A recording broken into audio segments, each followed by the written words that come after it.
मित्रांनो, आपण एक नवीन व्हिडिओ घेऊन आलेला आहे आणि व्हिडिओमध्ये असणार आहे सिंगल फेज 1440 RPM मोटर, ज्याला हा नाल स्विच असतो आणि ह्याचा प्रॉब्लेम आपण सॉल्व्ह करायचा आहे की नालला प्रॉब्लेम कशामुळे येतो.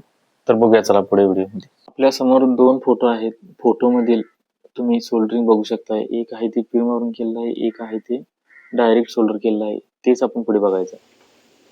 आता ही पद्धत, ह्याच्यात बघा ह्या दोन्ही वायऱ्या लूज आहेत, सोल्डर दिसतंय पण लूज आहेत.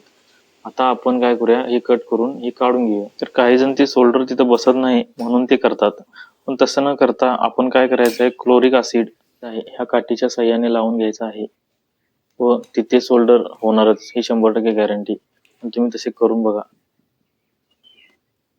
आधी आपण आयर्नने आपण त्याला सोल्डर करून घ्या जिथे क्लोरिक ऍसिड लावलेला आहे तिथे. त्याच्यानंतर आपण वायर सोल्डर करूया.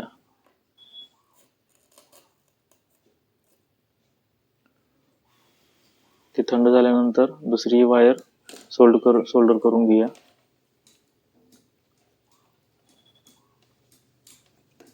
आणि सोल्डर दोन्ही झालेले आहेत आणि सोल्डर हा घट्ट बसतो आणि जास्त प्रमाणात चांगल्या पद्धतीने बसतो.